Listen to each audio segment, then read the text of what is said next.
Hello there, I'm Gustavo Ribeiro, the editor-in-chief of the Brazilian Report. Once again, our podcast is being recorded from my office space at home, so we apologize for the less than ideal audio quality. But the entire building where our studios are located next to Avenida Paulista is in full lockdown. That also explains why we delayed the publishing of this episode. 2 weeks ago, we spoke with economist Monica Debo about what the government should do in order to avoid a recession in Brazil. But so much has changed in these 2 weeks. And I know that because the day we published that episode, March 11th, was my birthday, which also happened to be the second last day I left my building. In these past 2 weeks, cases of COVID-19 have exploded in Brazil. States have put themselves in quarantine, and recession, which seemed like a possibility, now is a fait accompli. The question is, how bad will things get? That's what we try to answer this week. My name is Gustavo Ribeiro, and you're listening to Explaining Brazil.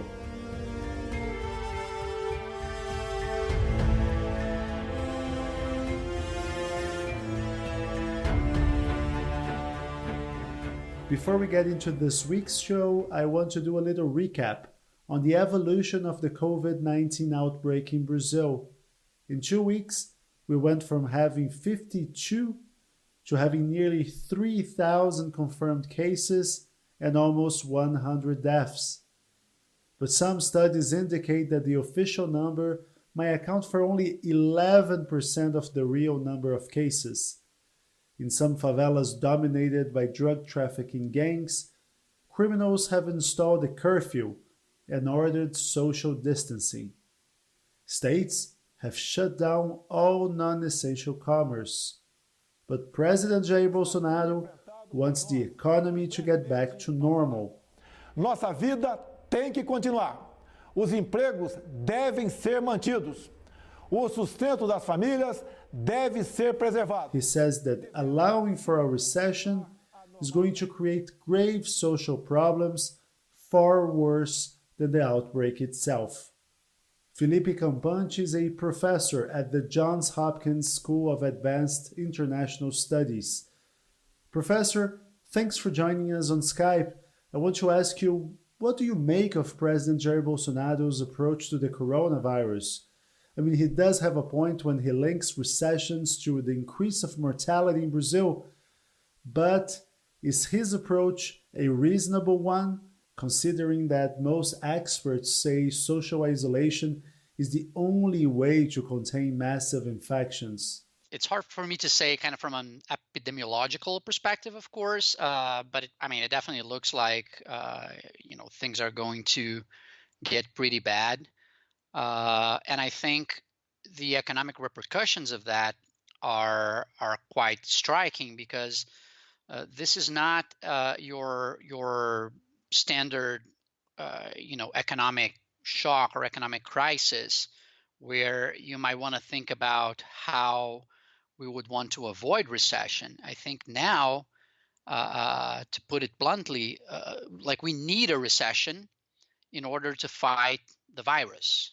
Right. So we need economic activity to go down because we need people to engage in social distancing. Right. So I guess the right question to ask is, what can we do to make sure that people can go through this moment without losing their livelihoods and without suffering too much damage from an economic perspective. But I think it's a very unusual situation because we don't want economic, and it's not even that we don't want, but we cannot have a normal economic scenario taking place, right? So it's not a situation where we can choose between having social distancing and having normal economic activity, because the shock is not the social distancing. The shock is the virus, right? As long as the virus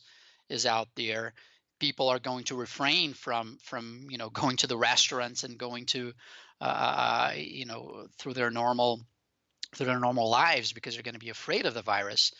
And as a result, what we really need is to do as much as we can to make sure that the virus is under control and that we can help people through this process. Many countries are passing stimulus programs to help people weather the crisis. In Brazil, government measures have come bit by bit and dwarf next to what other countries do.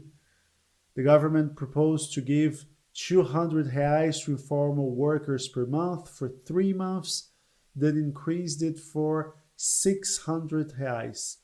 That's roughly $120 per month. And the economy ministry says that's because Brazil does not have the same economic firepower of other countries and that the country can't afford to swing and miss. Is that a fair assessment? We're going through a very, very hard situation, akin to a war. Obviously, like with all the appropriate caveats on the comparison. But what we need is to borrow resources from the future, right? So our future selves, us, years from today, are not going to be going through a pandemic. So we need to borrow from our future selves to help smooth and soften the blow that we are suffering right now, right? So we need to be spending heavily right now to make sure that we have appropriate resources to deal with the public health situation and to provide for the people whose livelihoods are threatened. Again, not because people are making up constraints on social interactions, but because there's a virus out there. If you're in a situation, let's say like Canada. So Canada just announced this policy where they're basically going to be providing income, $2,000 a month for anyone who has lost a job or needs to, take care of a relative or, is sick. So that's the right policy, right? But doing that in Canada obviously is a bit easier than doing that in Brazil. There's been very little leadership coming from the federal government. On much of the contrary, it seems that like the president in particular has been sort of undermining a lot of the efforts that are necessary, and I think that translates into a policy response that has been, I think, uncoordinated and very timid, and I think poorly designed. In particular, so the measures that have been announced have also, not been. Even setting aside the size, but just like the proper targeting, and in particular, kind of really trying to reach the people who are most vulnerable and who need most help, which is the people in the informal sector and the poorest. I think it's been very poorly calibrated in that sense as well. So on the one hand, I mean, it is true that Brazil has less resources available than the US or Canada or the UK or what have you. But I think we really need to make a push commensurate with the size of the problem and with the size of our economy, right? So I think we really need to spend a lot of resources in trying to fight this, because like I said, it's a matter of like borrowing resources from the future to fight an emergency. It's like a war, right? You can't just say like, well, we can't spend a lot on this, or this is we need to keep business as usual, or it's just an emergency situation and you need to act accordingly. I think it's very important, and you really don't see that, especially coming from the federal government. I think the Congress has been, I think, more attuned. Governors and local governments, I think, have been more responsive. But unfortunately, that's something that needs, by the very nature of the situation, it needs coordination from the top, and unfortunately, this has been sorely lacking. I think, uh, uh, to a large extent because we have leaders, and the president in particular, who really, who doesn't seem to be attuned to the nature of the situation, and I think that's a tragedy. The president defends no restrictions on movement and commerce, but then 25 of 27 governors have said they would just ignore him and go ahead quarantining their states and leaving stores closed. How does this political deadlock impact the effectiveness of our response to COVID 19? Because in our political system, there's only so much a president can do without the support of local administrations and vice versa. Yeah, no, I think it really, this, frankly, insane approach from the president hugely undermines the response because, listen, the virus doesn't care about state borders, right?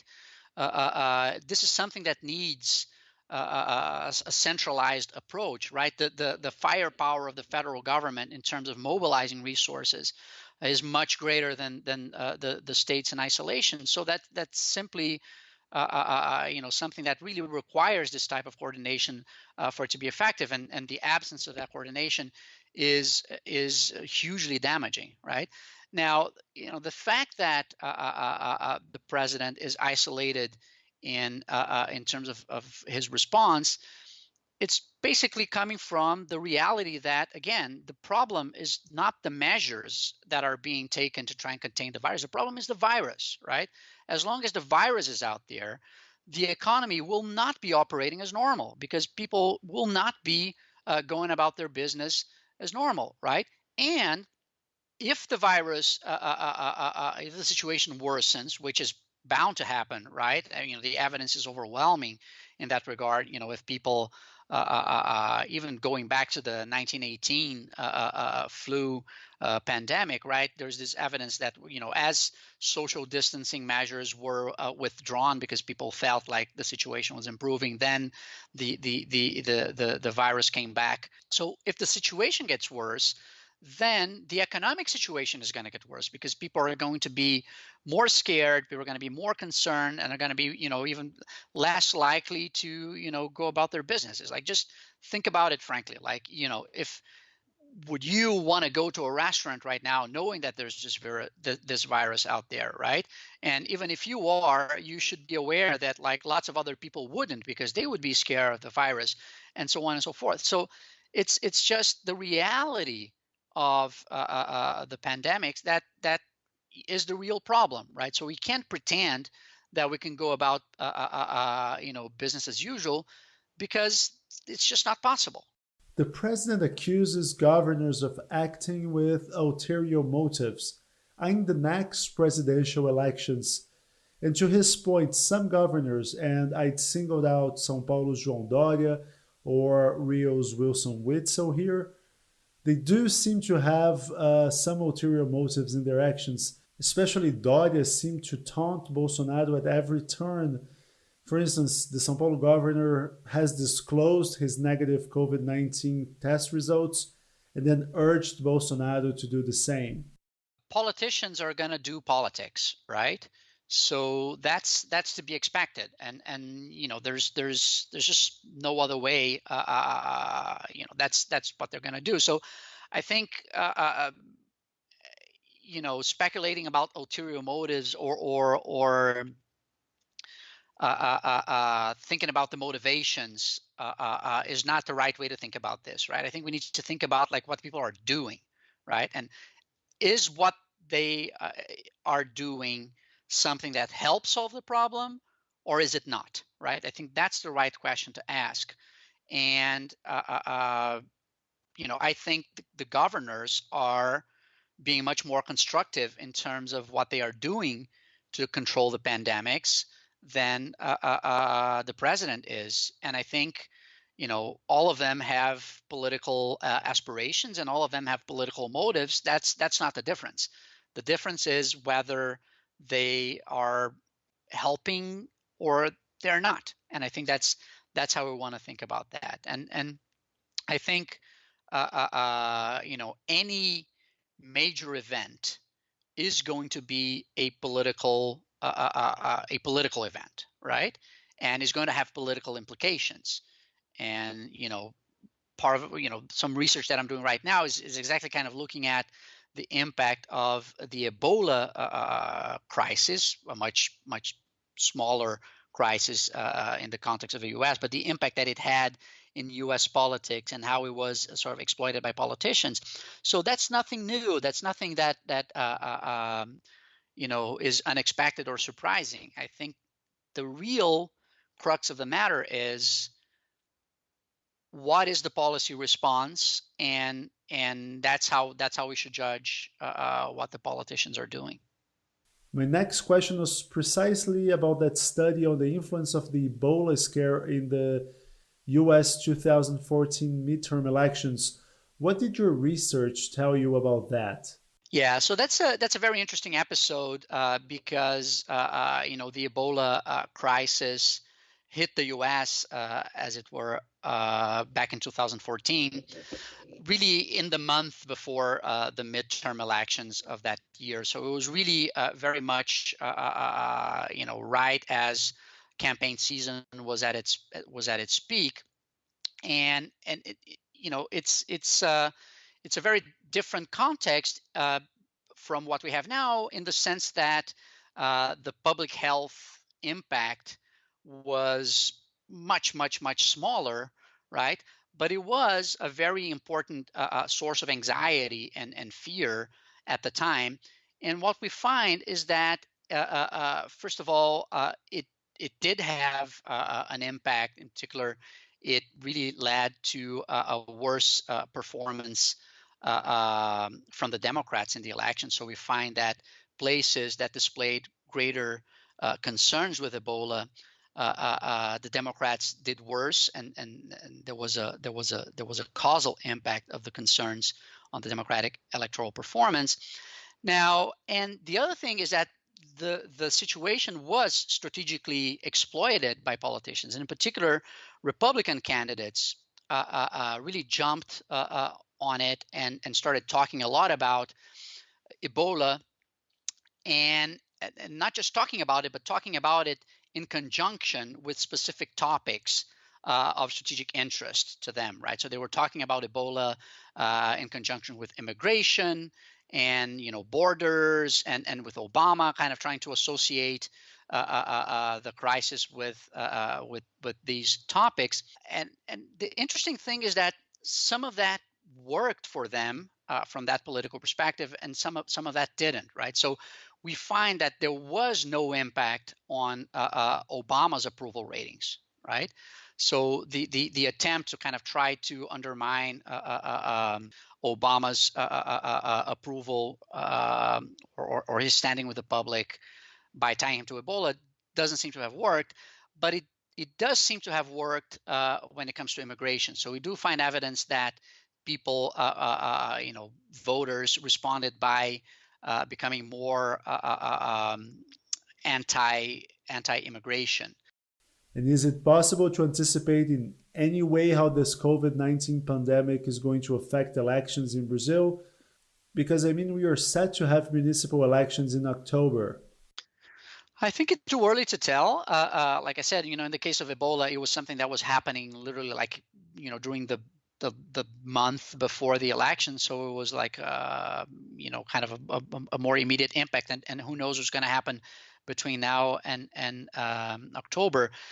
But I think there's an even more basic concern, which is like, are we going to be in a position to actually, have a normal election, or are we going to be in a situation where we're still going to, have to have social distancing measures in place? And I think that's a very serious dilemma. I think this is a real dilemma.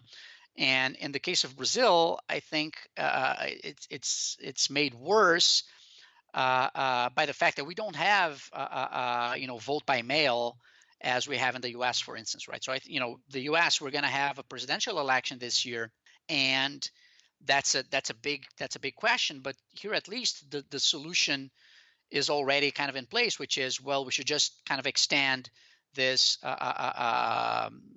alternative of vote by mail that already exists. And let's the obvious solution is to try to make it to ramp it up and even make it like the default option. Whether it's going to be implemented is a separate question, especially given in the US we don't have a national election. We have a number of state-run elections, right? But in the case of Brazil, where all the voting is basically you have to show up and vote, this is clearly a problem from a public health perspective, and it's not clear at all that come October we're going to be in a position to hold this type of massive conglomeration of people safely. The president seems to be more and more isolated. Our Brazilian correspondent Breno Grillo reported on Tuesday that political leaders have begun negotiating how to proceed with an impeachment process against Bolsonaro, and this was corroborated by 4 independent sources. How do you see this crisis unfolding? On the one hand, I think there's a lot of volatility because just this is such a huge event that and evolves like so rapidly that is hard to predict. But I think in general, it really has reduced Bolsonaro's room for maneuver, because through his own inapt response, I think it's become like quite clear that he not only is not someone who you would want to have in charge in a situation like that, but he's actively like a problem, right? And in that sense, I think he is creating his own isolation. And in some sense, I think that there is little appetite for an impeachment process, because I think people understand that there's like the trauma involved and the risks that how he might react and so on. But it's almost like he's forcing people's hands as he makes himself such a huge hindrance, right? Such a huge problem for dealing with the crisis. And I think as the perception that is the case increases, I think Bolsonaro will end up being sidelined in one way or another, either sort of formally through like an impeachment process, or through some sort of as we've noticed recently, like so governors have been meeting and discussing measures with Congress without Bolsonaro's even being present. So people just kind of bypassing and pretending that it doesn't exist. But if he keeps reminding us that he exists, and that by compromising and damaging the efforts towards fighting this emergency, I think he makes the situation more unsustainable, more and more unsustainable. So I think if before this episode, I think there was a non-negligible possibility that Bolsonaro could try something something like a self-coup or something like that, or kind of trying to like really kind of a frontal attack on democratic institutions. I think now he may even try that, but I think that his chances of succeeding are going down at a very fast pace, because I think the people who he would need to support such an adventure, in the military and the business community and so on and so forth, I think there's been an increasing perception that he is a problem, and in that sense, I think the scenario is very volatile, because as he becomes more isolated, perhaps kind of there is a greater incentive for him to try something more radical. I think his scope for actually succeeding with that, on balance, I think has been going down, because I think it's becoming clearer and clearer that again he's not part of the solution. He's actually like a big problem.